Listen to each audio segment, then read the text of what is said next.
Ky episod u mundësua nga Vodafone, Abibank, Melia, Lajthiza, Metropolitan, Tumo. Rekord. Përpara se sa të prezantoj të ftuarin e këtij episodi, dua t'ju tregoj një fakt interesant nga jeta ime. Sa ishin shanset që një njeri që është lindur dhe rritur në Burrel të rrethohej nga dropullit. Fëmijëria ime, jeta ime, atje është e rrethuar nga të tillë. Shoqja ime e klasës parë e bankës quhej Marigulla. Mësuesja e shtëpisë së kulturës quhej Anthulla. Shoqja e ngushtë e mamit quhej Sofi. Në Tiranë, kur erdha studente dhe më pas si gazetare, kam takuar shumë dropullit. Shumica e tyre kanë një nuhatje të veçantë në biznes. Nuk paraflasin shumë, po njërin ama e kam bindur dhe jam shumë e lumtur për këtë fakt. Të kam në telefon me emrin Dhimo Ivekos. Kështu duhet ta bëjmë prezantimin? Pse jo? Okej.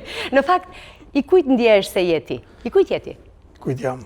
Për ata që më njohin para në 93, jam Dhimo. Për ata që më njohin mbas në 93, jam Dhimo Ivekos. Mirë, mua më intereson të flas për të dy Dhimot. Për të Dhimo. Se edhe Dhimo i dytë ka marrë shumë nga i pari.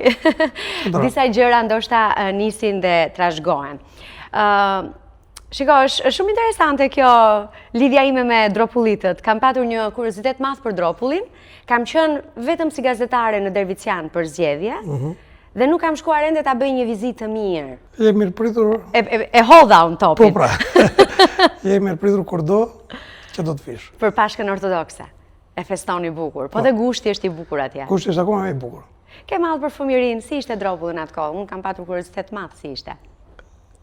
Dropulli, si gjithë Shqipëria, ka qenë një kohë një komunitet. Gjithë njerëzit kanë qenë aty, fshatrat ishin e mbushur, gjitha moshat, jo si tani, që pjesa më e madhe ka emigruar, si çdo zonë shqiptare. Derisa erdhi 91-shi, dhe në 91-shin, Dhimo Kocias, Koça. Dhimo Koça emigron në Athinë. Ke qenë sa vjeç në atë kohë? 18 vjet. Ke ikur 18 vjeç. Ti ke punuar në Athinë si marangoz dhe bën sens Jo, puna e parë që kam bërë në Athinë kam qenë punëtor në ndërtimi për 6 muaj. Dhe pastaj u futa zanatit si marangoz. E ke fituar atje zanatin apo e kishe nisur disi? Zanatin e kemi trashëguar. Nga babai. E kam trashëguar nga babai. Babai jonë ka qenë marangoz. Kështu që dashuria për zanatin dhe për drurin ka një bazë. Baza ka qenë babai. Babai. Ti e ndihmoje, më trego pak për babain. Kishe mësuar nga babai, ti dije gjëra? Unë në të moshë deri diku e zotroja zanatin. Deri diku, patjetër që e kam avancuar kur kam ikur në Greqi, se ndoshta pjesa e parë kam qenë si punëtor ndërtimi, po pastaj e futa zanatit për 2-3 vjet. Unë e marrë të mirë qenë dhe është shumë organike, bën sens që për një dropullit të ke qenë ëndër ta shoh, ta prek Athinën. Kur vajta nuk e prisja kaq të madhe Athinën. Ishte përtej imagjinatës time që kam krijuar, që kisha krijuar me sakt. Do thënë se si një fëmijë e nderoje domethënë si mund të ishte Athina. Kur vajta për herë të parë më duk shumë e madhe. Përtej imagjinatës time. Po të ndihmonte që flisje greqisht, besoj. Patjetër që po, patjetër. Kjo ka qenë favor shumë i madh për ne. Se shumë shqiptarë kanë emigruar, po ka qenë disfavor pjesa e gjuhës. Edhe sigurisht për ne ishte shumë favor i madh. Ti shkove tek të afërm atje apo shkove si gjithë shqiptarët? Të afërmit s'kanë qenë në Athinë, kanë qenë në Janin, por Janina ishte diçka që nuk të ofronte shumë mundësi. Prandaj u zhvendosën në Athinë. U zhvendosëm në Athinë. Fillimet si çdo emigrant s'kanë qenë dhe shumë të favorshme, sigurisht. Kemi pas eksperiencë madje, kam dhe një histori të lezetshme. Nuk e harroj. Se unë vdes për histori të lezetshme. Ashtu? Kam një histori të lezetshme, kam qenë për herë të parë kur doja të hyja në një supermarket për të blerë gjëra, nuk dija si ku të shkoja, ku të gjeja, të bëja të procesin e blerjes nga rafti deri te kasa. Edhe bilet domethënë isha kështu. Atje e pe supermarketin për herë të parë. Po pra. Dola dhe hyra disa herë, domethënë se nuk di ku të shkoja. Dhe kur ua tregoj kalamajve në këtë moment, biles qeshin dhe ma thon disa herë domethënë ripërsërite këtë historinë. I kishe lekët në xhep dhe nuk dije dot Nuk dije të bëja procesin e blerjes në supermarket. Si ja dole për të bler? Pe të tjerët si Po mirë, pagoni? normalet ndoqja të tjerët, duke pyetur dhe pak, edhe ja dole në fund. Ja dole. Çfarë bleve? Mba më çfarë ke bler atë ditë? Me duket se kisha bler makarona edhe se mbaj mend çka gjën tjetër. Po, makaronat i mbaj mend. Okej. Jetoje vetëm me shok, me njerëz? Jo, fillimisht domethënë me vëllezërit, se mbishim bashkë në emigrim, edhe punuam deri ke 93 dhe nga 93 u kthyem prap. U kthyem prap. Sa vëllezër ishit? 3. 3. U kthyet e 3? Po. Pas 3 vjetësh? 93. Dhe aty filloi rrugtimi i Vekos. Fillimisht si një në Gjirokastër. Po. Si një marangozi e vogël për që thjesht mbulonim nevojat e zonës deri te Gjirokastra. Tregu të Gjirokastrës në sakt. Edhe po ato fillimet e para domethënë që tregu i Shqipërisë ka pas etje për çdo gjë. Imagjinoj, po mendoj tani që kur vinim, blinim ato lëndër e parë për nevojat tona, madje nuk arrinim t'i përpunonim për veten tonë, se i shisnim para se t'i përpunonim për nevojat tona. A shumë nevojë kishte tregu. Edhe ashtu filloi pjesa e zgjerimit të kompanisë. Okej. Po sa shpejt për 3 vjet e keni kapur veten? Jo, për 3 vjet filluam thjesht mbullatëm ato ekonominë e parë, domethënë investuam në disa makineri. E kujt ishte ideja për të kthyer në Shqipëri dhe për të hapur një biznes? Kush e Ideja pati këtë nuhatjen? e ka pas vllai. Vllai. Si quhet vllai? Stavro. Stavro. Okej. Edhe po. Ju a ka bërë këtë nder? Normale që po. Po me siguri mund ta kishit hapur dhe atje biznesin, po shumë mirë që keni ardhur dhe keni në një kuptim, shiko. Unë i shoh me shumë respekt dhe admirim, Dhimo. Njerëzit që kanë bërë televizion në vitet 90, njerëzit që kanë bërë biznes në vitet 90, sepse në një kuptim i kanë ndihmuar shoqërinë të zhvillohet, të rritet. I ka duke ardhur duke sjell eksperiencën nga Athina, nga një vend i zhvilluar, duke sjell Gjirokastër, duke i mësuar njerëzit të mobilojnë shtëpi, të jetojnë. Kështu jemi rritur pak nga pak, apo që edhe me gatimet. Siç ne kemi shumë kuzhinë italiane dhe kuzhinë greke sot, po e kemi nga emigrantët. Qëndron. Dhe ata që kanë ardhur dhe kanë vendosur të bëjnë një biznes. Veko është quajtur gjithmonë? Veko janë inicialet, po vëllezër Koça. Janë inicialet, për shumë vete që nuk e njohin se janë thjesht inicialet e dy komuneve. Celular, Dhimo i Vekos. Qëndron. Okej, shumë mirë. Dhe sa vite në Gjirokastër funksionuat edhe u rritët? Funksionuam, sigurisht që nga Gjirokastra mbulonim pothuajse gjithë tregun e Shqipërisë. Po në 2001-2002 duke parë që tregu po çvendoset, Tirana sigurisht metropol, do të kishim prezencën këtu. Edhe erdhëm dhe hapëm Vekon e Tiranës. Po, në ato kohë në autostradë nuk e di nëse kishte shumë godina dhe shumë biznese. Ka qenë vetëm Coca-Cola. Ka qenë vetëm Coca-Cola. Po. Edhe ti e pesi si një mundësi për dikush ta sugjeroj, si e zgjodhe, se jam kurioze që nuk ka punuar shkruaj. Ishim duke kërkuar shumë hapësira vende për të ndërtuar atë që donim. Por këtë sugjerim kemi nga Kristo i Agnes. Thjesht e ka gjetur rastisin e një diskutim, edhe tha që sigurisht që dinte që ne ishim duke kërkuar një hapësirë, qelloi momenti i dur, njeriu i dur në momentin e dur.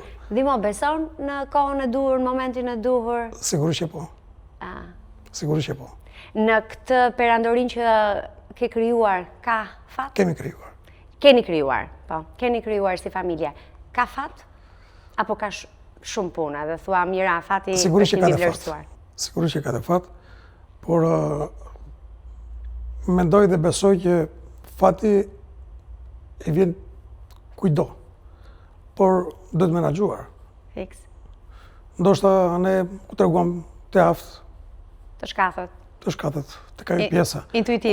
Kur na erdhi fati, domethënë, I thatë Stavros po.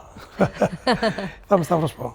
Edhe E punës. vazhduam, edhe punës Patjetër. patjetër. Ka momente që kur më pyet dikush, si e keni krijuar këtë gjë? Unë them me 3 gjëra, domethënë. Me djers, lot edhe gjak. Mund t'i shpjegoj të 3 këto. Kur them djers, punë, lot, po, se vide, Kiqar, ka pas momente dështimesh. dështimesh, po. Edhe gjak, humbem një nga vëllezërit. Në një aksident, ishëm 3, u bëm ngelem 2. Gjatë rrugës janë gjitha. Sigurisht që po. Pa tjetër. Ma do mëndja që e njëri me besim, besoj. Besoj. Tek Zoti, beson të njerëzit. Besoj. Beson të njerëzit? Sigurisht që po. Asnjë gjë nuk arrihet në këtë jetë, po s'besove. Si të Zoti, si të njerëzit. Është një pyetje që e kam për CEO dhe njerëzit që janë aty lart dhe kanë shumë njerëz që punojnë për ta. Edhe sigurisht jo të gjithë janë perfekt, jo të gjithë janë ëngjëj, pastaj tek njeriu flen dhe i miri dhe djalli, dhe ëngjëlli dhe djalli, është normale. Sigurisht që po. Dhe si e bëni këtë verifikimin e, si seleksiononi këtë besoni dhe këtë jo? Zakonisht krijohet një intuit me njerëzit. Edhe patjetër që këtë një diçka, engjëll edhe djalli. Po, janë tek i gjalli. Po pra. Kështu që në çdo njeri varet çfarë i zgjon engjëllin apo i zgjon djallin. Jenë aty Me sjelljet e tua. Okej. E nis nga 10 apo nis nga 0 marrëdhënien me dika? Një marrëdhënie pune gjithmonë. Jam njeri pozitiv. E nis nga 10. Po. E kam dhe unë këtë, po nuk e kemi të mirë. S'na ka dalë për keq. Ashtu e gjykoj, ashtu e mendoj. Po ndonjëherë kemi qartë. Edhe nuk dua ta ndroj. A- Kur e nisem, e kemi nisur, po thuaj si me asgjë, me duart bosh. Po, Thjesht pozitivizmi, besimi. besimi te njerëzit patjetër. Edhe te vetja. Sigurisht që te vetja. Edhe na ka sjell deri diku në këto rezultate që kemi sot. Nuk e di, janë të mëdha apo janë të vogla. Kishim vetëm duart, s'kishim gjë tjetër. Duart dhe besimin dhe pozitivizmin. E the shumë bukur këtë. Çfarë ndjesie ti jep ty aroma drurit? Kam një histori të bukur për të mira. Sigurisht që lotrat tona të para kanë qenë lotrat, ato copat e drurit të vogla që kur punonte babai, edhe ose kur zdrukonte drasat, e ke parasysh që vjen ajo aroma e lezetshme e pishës. Në hunde ke atë gjë, është një diçka e bukur. Edhe lotrat tona të para kanë qenë ato copat e vogla druri, bënim gjëra të ndryshme, me ato lozim, se s'kishim Po, në ato vite e ke parasysh. kreativitet. Po pra. Edhe ajo gjë më shoqëron edhe sot. Madje edhe parfumet që blej, domethënë e kam i lidh me aromën e pishës, domethënë me atë aromën e drurit. Po bën sens. Edhe nuk e harroj se po thashë parit se kam një histori të bukur. Dikur kemi pas, se po thuaj se çdo vit organizojmë trajnime të ndryshme në kompani, edhe kishim një trajnues që kishte ardhur nga jashtë, dhe po na trajnonte gjithë neve dhe stafin. Edhe po i shpjegoja kompaninë dhe ishim duke lëvizur. Edhe krejt instinktivisht me doli, domethënë se duke kaluar nga një makineri, pash një pak tallash të mbledhur. Edhe në atë moment e mora në dorë edhe e hopa, thjesht i mora erën. Ka gjë domethënë, po pa patur ndonjë qëllim ose diçka. Edhe duke ecur, duke vazhduar. Kur dëgjoj nga mbrapa, ndalo. Çka ka ndodhur, thash se isha kurioz me kupton. Ç'a ndodhi? Mos bëra ndonjë gjë pa kuptuar apo pa ofenduar. Prita. Nuk ka nevojë për asnjë lloj trajnimi. Vetëm këtë gjë domethënë që bëre, që ka petallash i morë erën në kësaj, kjo gjë domethënë filloi më shpjegonte, mua më dilte komplet instinktivisht pa patur diçka në mendje, po për atë ka qenë një diçka shumë e veçantë. Se këtu buron domethënë dashuria për atë që bën, më thoshte. Aristoteli Onasis ka të thënien e famshme se e keni dhe kushuri. Kushuri jo, se do ishte Fatimata kisha kushuri, po se kam. Mirë do ishte. Po, ka atë shprehjen e famshme që mos më pyet për milionin e parë se të tjera ti tregoj unë. Nuk më dukesh ky rast, më dukesh si ndoshta dhe duhet të të pyes, po. Ti e mba mend milionin e parë? Tani për të cituar Onazin, me duket vetja shumë i vogël, më kupton se ai është një legjend. Po, flit për milionin tënd. Edhe çdo kush ka historinë e vet. Okej, e vërtet. Sidomos brezi viteve 90. Dhe të gjithë ata që u morën me biznes në vitet 90 dhe vazhdojnë deri sot, kanë histori dhe çdo kush nga ata mund të shkruajë një libër.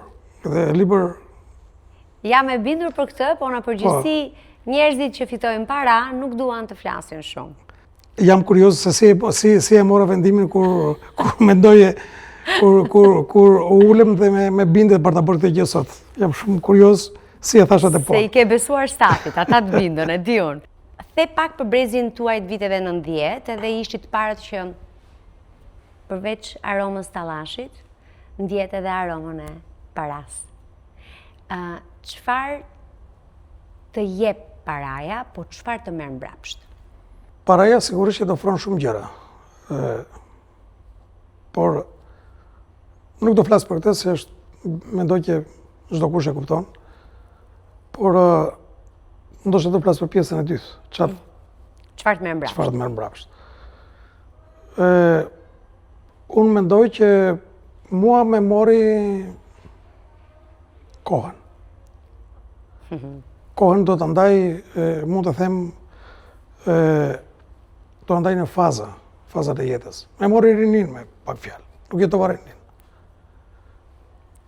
Nuk arrita se ka mosha 18 vjeç deri me sot, sidomos ato vitet e para, ka qenë vetëm punë, mbi jetesë. Edhe të vjen keq për ajo gjëja nuk kthehet mbrapa, kështu që po tani që e mendoj është diçka tjetër. Kur thua diçka tjetër? Okej. Ke bërë paqe? Kam bërë paqe. Apo po jeton tani ca gjëra të rinis? Jo, nuk jetoj, thjesht kam bërë paqe me atën çfarë kam jetuar. Të duhet shijuar jeta në rini apo duhet punuar shumë në rini? Është një kombinim të dy gjërave. Njeriu duhet të jetojë të gjitha fazat e jetës. Çfarë ju thua vajzave të tua?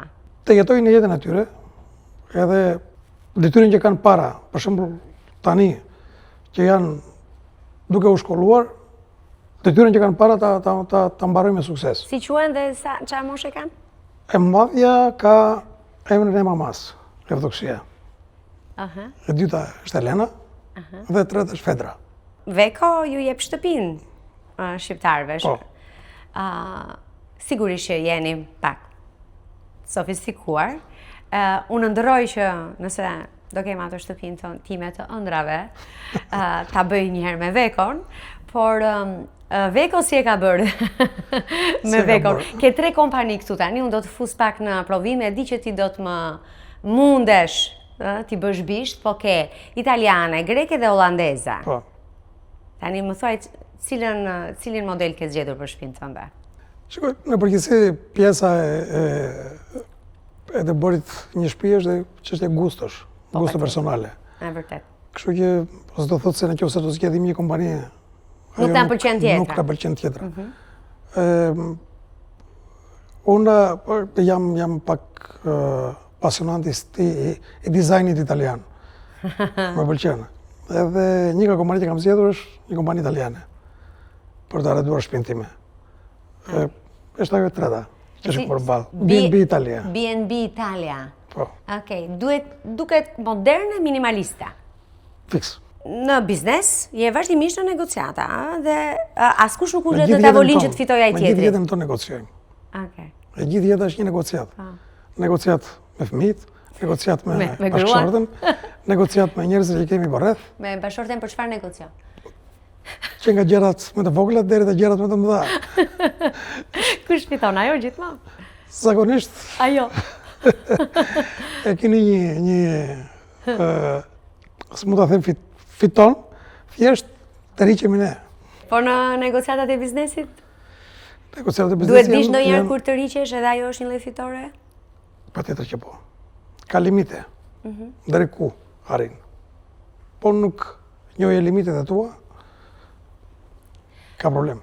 Për të qenë i suksesshëm Krijohet probleme sa. E kuptoj. Për të qenë i suksesshëm në biznesin që bën, në biznes.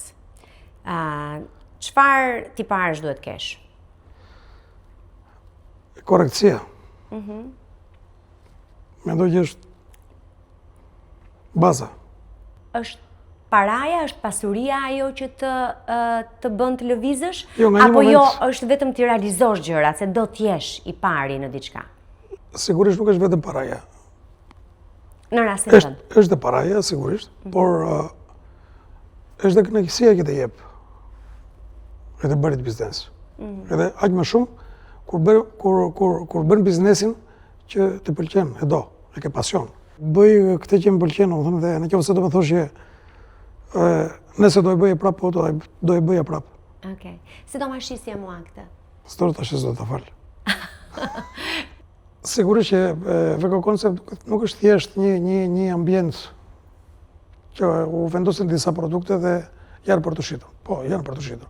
Po filozofia jonë është në radhë e parë nisen nga pasioni jonë. Ka pasion, e kam shumë personal. Këtë gjë nuk thënë, si pasion. Edhe kemi krijuar një ambient për të krijuar eksperjenca me shumë për blerësit, se sa thjesht po shesim një produkt. Çdo produkt që shikoni këtu, çdo mobilje ka një histori, ka një emër.